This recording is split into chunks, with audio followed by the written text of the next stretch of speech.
players are much more feeling-based than, you know, thought-based.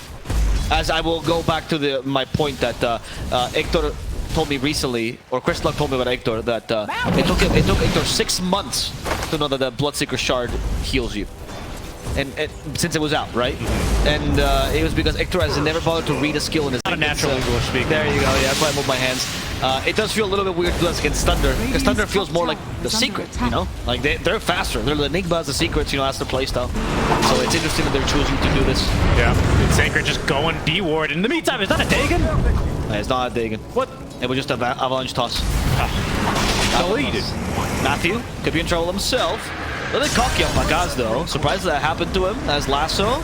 Okay, bring him through the fire and flames. Matthew in trouble. Swashbuckle doesn't quite kill him. There's the arena used. And finishing off will be the Bad Riders. The Rolling Thunder catches Akmago, but inside the corners he goes. There's the toss, making sure to control this Mars. And the teamfight powers from Beast Coast coming out as Akmago in trouble. Loses all his mana. No chance for him. Even with Pandamu trying to chase after him, they won't be able to survive. And now Panda has been slowed to a halt. Hold in. Well. Sacred will tank the smoke, it's fine if he does it. Akmago not so fine, I'd say. But they preserve the high ground. Up the high ground he goes. Good roll up, dude. See, smile. Doesn't even want to use the Rolling Thunder. Jumps across the arena. Remember, vertical movement. Doesn't include jumps. Does not, I guess. There's the bash you use first, or will activate onto the 2 supports. Stinger creates some time. Seems like they're creating space, and oh, the Lotus Orb! Matthew, good job. Yeah, and in the meantime, the backline's kind of crumbling here. They killed Matthew, but that's not really worth that much. They need to get a little bit more out of this one. Here comes Gojira to make sure that happens. As they try to finish off Pagaz. Wisper with his BKB, not as easy a kill. Akmal from behind, gotta be a little bit careful. They're making it to end. They're going for supports first. The second support's down. How do you kill the core? It's not a DT. The Faker gets used there. The Lasso finally committing a big ultimate to kill something important, and that's going to be the Mars who dies first for ThunderA Awaken. Or the first big core kill they get for ThunderA Awaken. Looking for a bash, he's gonna fight with Swashbuckle. Beast Coast now finishing off this Tidehunter, and Pagaz at least gets away with his life. Yeah, 2 fantastic fights.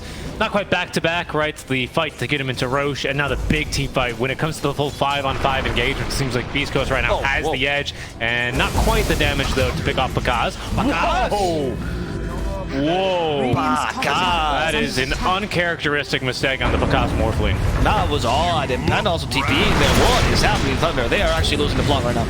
Middle of the team fight, he is ignore priority #1. Exactly. Big difference here. It makes Beast Coast game, I think, a bit easier as far as Tucker priority goes. Can they really spin Sacred down before? No. He's got Ravage ready. Lincoln gets rid of the Wraith Pact, though.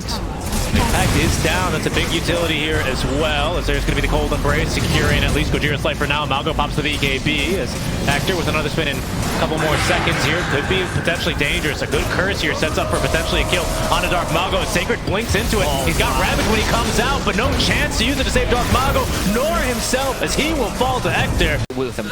As we're seeing now, Tiny versus Tiny fight. Pagaz is tired of this, but look at this.